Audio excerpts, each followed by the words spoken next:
Hey guys, here we are, Daily Woodie, number 12, my 14th day of being alone, and here we are in the epicenter. Dun-dun-dun.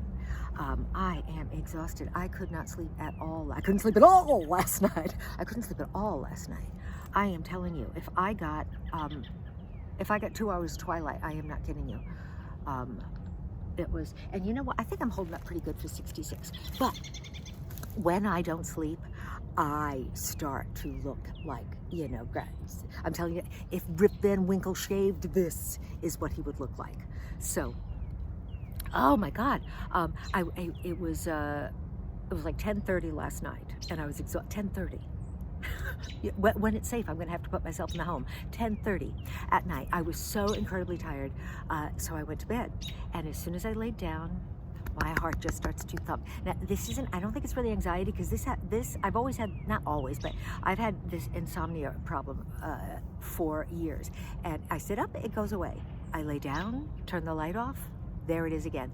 And I cannot sleep. One time, oh man, I was in my 30s, and I was a stand-up comic.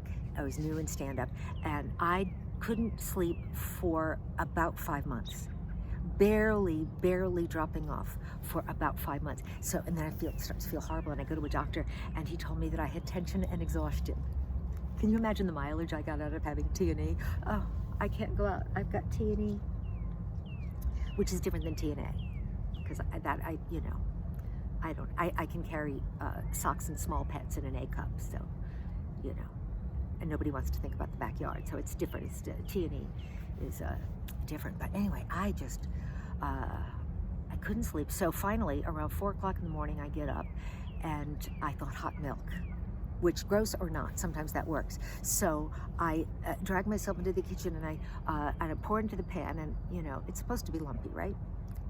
Still, I'm in complete denial. I'm thinking I imagined these lumps, and I put it on, and as it heated, it separated, and it formed this almost glowing, pulsating orb of it looked like a Horta.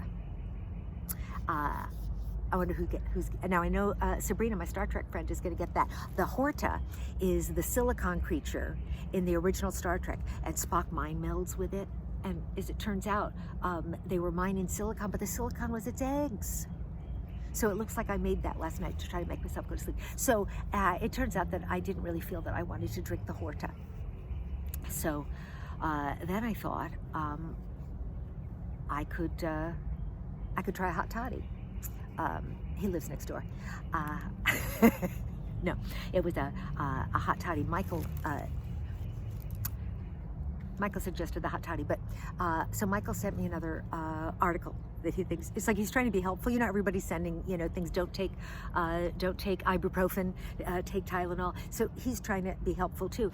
This one, because you remember he sent me the sex rules, he sent us the win a free blow up doll. This time he thinks that it would be helpful to me to know that there is a strip club, or strip parlor.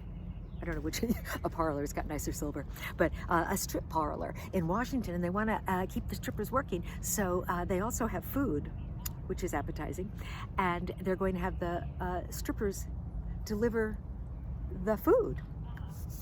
And which does make me wonder whether or not they're female strippers or male strippers. But either way, that thing is really, if you're sitting at the table, that thing is not at a good angle. It is not. That is not a condiment. Don't let anybody tell you that it is, because they will try. But anyway, I think it's clear that Michael has a problem. I'm sorry. He just, his wife must be exhausted. And I'm sorry, Anya. I'm sorry, Anya. We wish you strength. We really do. But this is not the time to let your energy flag. This is the time to close your eyes and think of England, because we need you there. But anyway, so he suggested a hot toddy, which is a gross name, because I did actually go out with somebody named Todd, and his full name is that asshole Todd, and I've called him that asshole Todd ever since. I have an essay in print entitled "That Asshole Todd," because I can pick him. I'm really not that good with picking. The Liebenceptionskafart is very nice, but I often say to him, I'm really bad at picking men. When are you going to turn? But that asshole Todd, one time, I don't know why I'm thinking of this because it is not Christmas, but he was from Kansas City. I was a comic on the road. That's where I picked up this loser. And he was, so he's going to move to New York. We'd been going out for about 8 months. He's going to move to New York.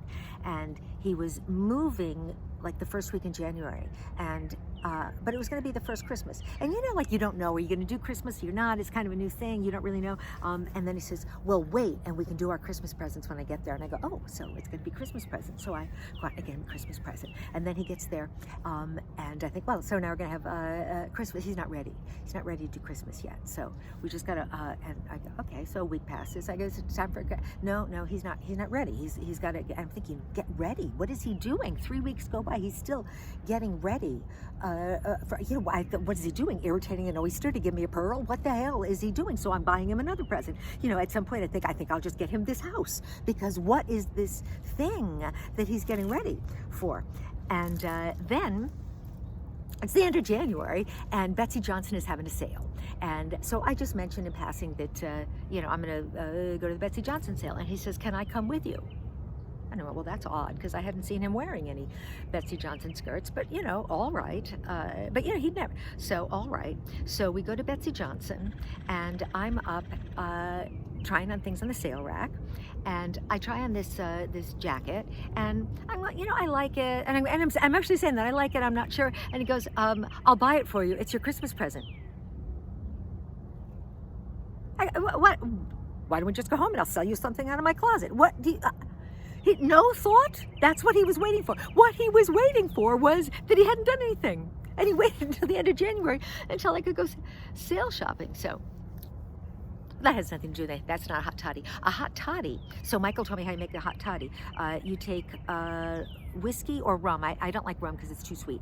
And you put 3 tablespoons of, I use Jameson's. I don't like really, but it's good this way. 3 tablespoons of Jameson's. Then squeeze half a lemon.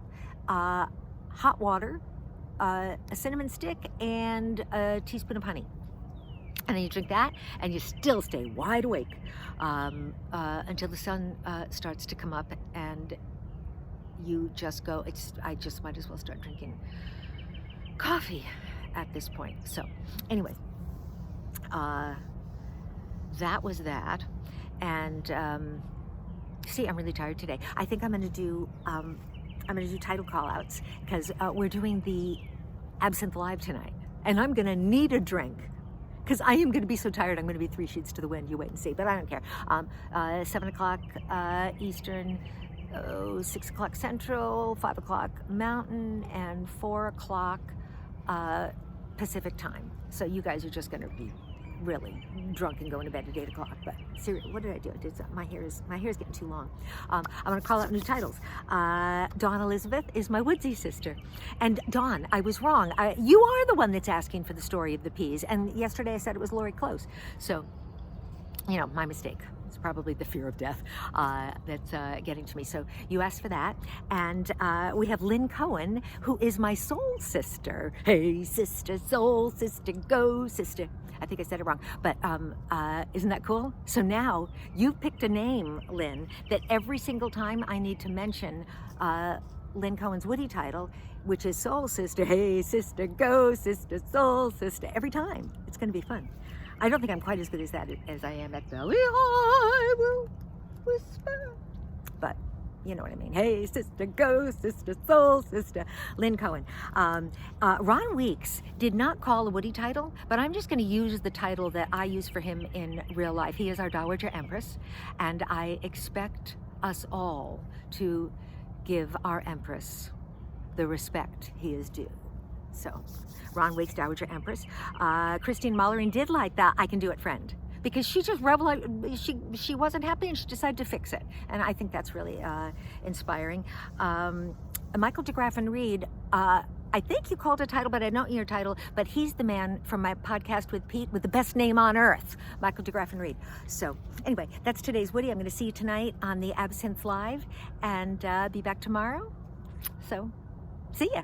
Share it if you like it.